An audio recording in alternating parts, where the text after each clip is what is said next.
Hey, school bus here. So, after 75 battles, and I don't know how many minutes of play, I finally have gotten my ace tanker in the Panther 1.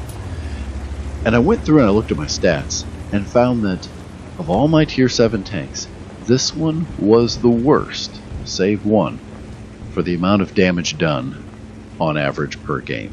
This came out to 855 damage dealt per game, which was only bested in being worse by the 1375, the AMX 1375. Now keep in mind, I played the 1375 before the light tanks were all rebalanced, but it was 844. So I did 11 more damage per game in this than the AMX 1375.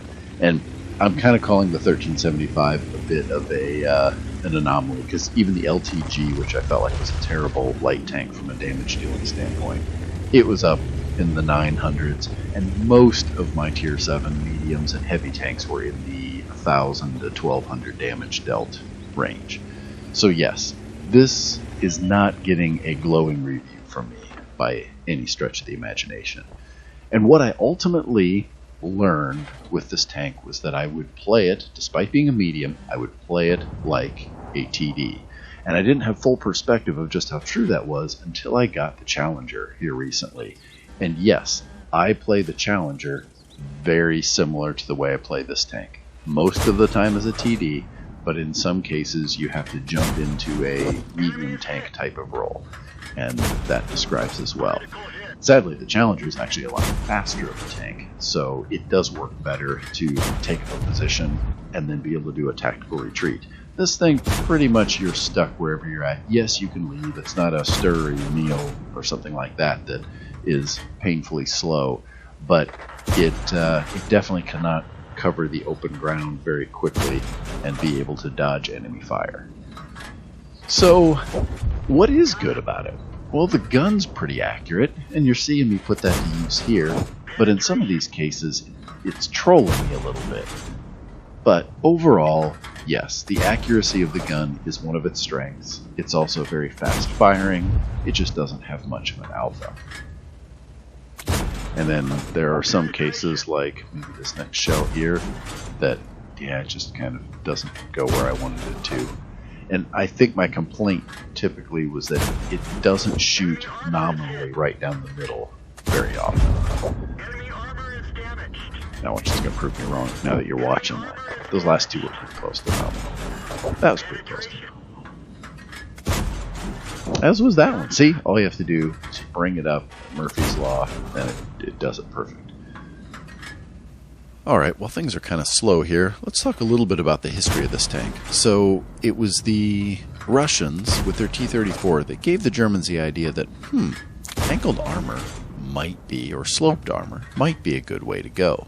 And so, with the T-34 in mind, they began looking at design concepts that had angled armor. And that was a major improvement upon the Tiger 1, which, keep in mind, the Tiger 1 and the Panther were kind of being developed and reviewed at a similar time. And the Panther was definitely the more forward-thinking one. And when you compare it to the Tiger, it really had more efficient frontal armor, better gun penetration, it was lighter, it was faster, it could traverse rough terrain better than the Tiger 1. The trade-off was, it had weaker side armor, and that did make it more vulnerable to flanking fire. And I think we can kind of see that being true here in the game. It's a bit negated by the fact that, well, the Tiger 1 has to face tier 8, 9, and 10, which is something that it wouldn't really have had to have done in World War II. I'm sure you can come up with some example of a tank that was on the battlefield in World War II that was a higher tier than the Tiger, but still, I think you get the general gist of what I'm saying there. But they generally shared, again, between the Tiger and the Panther, same basic engines and transmissions, but the Panther was quite a bit lighter than the Tiger.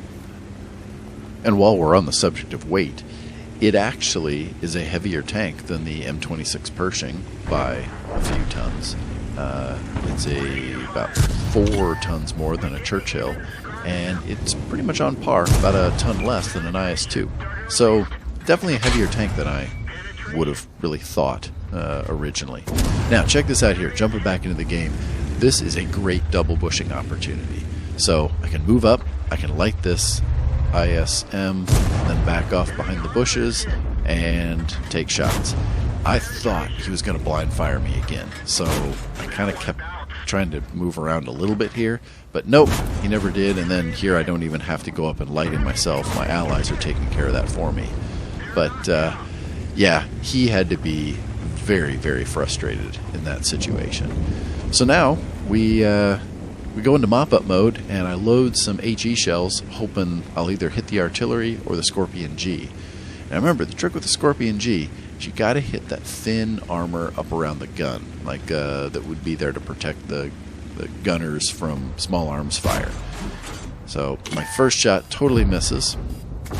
Next one, get it nicely into that thin armor.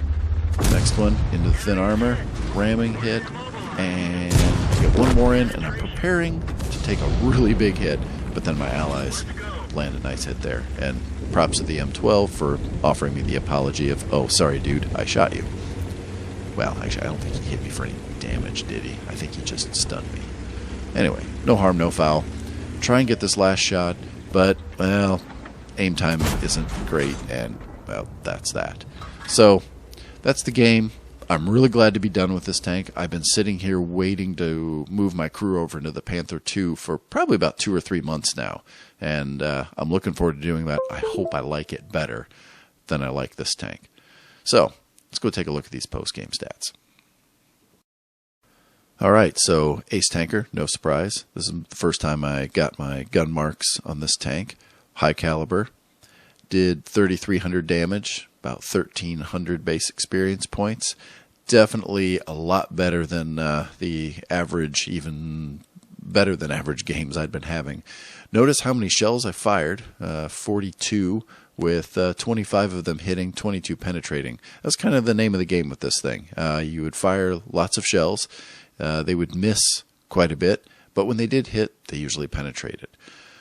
So, I'm glad to be moving on now, and we'll see how long it takes me. See if I can beat the 75 game bogey with the Panther 2 to get my Ace Tanker in that. So, be watching for the first drive video of the Panther 2.